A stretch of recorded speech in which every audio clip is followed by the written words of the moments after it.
The Minnesota Vikings offensive line has been up in the air for a hot second, right? Probably a decade plus. The Vikings haven't had a lot of answers along the front, but now with Brian the Real Deal O'Neill establishing himself as one of the better right tackles in the game, Ezra Cleveland coming along, maybe they finally have themselves a right guard.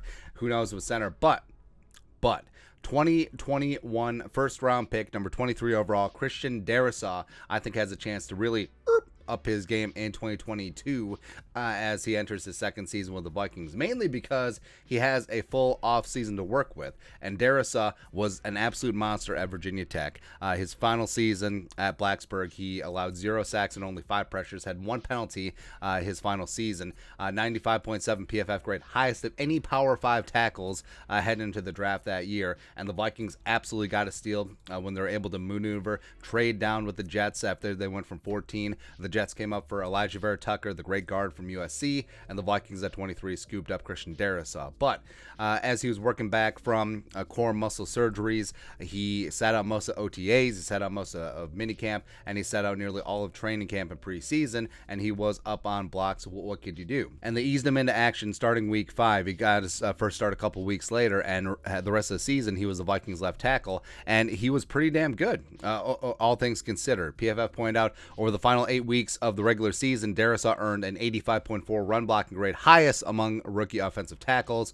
Overall, he only allowed 22 pressures, 5 sacks, a 3.6% pressure rate, 3 penalties on 652 snaps at left tackle last year, and a 71.9 PFF grade was 17th best in the NFL amongst left tackles. And again, that is with minimal offseason work. That is him coming in cold in the middle of the season, just being thrown out there. So the fact that he's doing that in his rookie season, as the game is just extremely fast and blowing by him, as well as physically he had to really work to get back onto the field. I mean, the sky's the limit with Christian Darrisaw. Plus, I do think that he has the correct demeanor. I think that he is fantastic in terms of he's so chill out there. He's massive. He's got great footwork, got great hands, as well as got the length. He can have everything that you want in a left tackle. He's prototypical in that spot, and I think that he's continuing to learn, continuing to grow. Had a good offensive line coach last year with Phil Rauscher. I think Chris Cooper, who is a disciple of Mike Munchak, has a chance to really infuse a lot of great wisdom onto Darrisaw, and he's very receptive for it. So I think that Darrisaw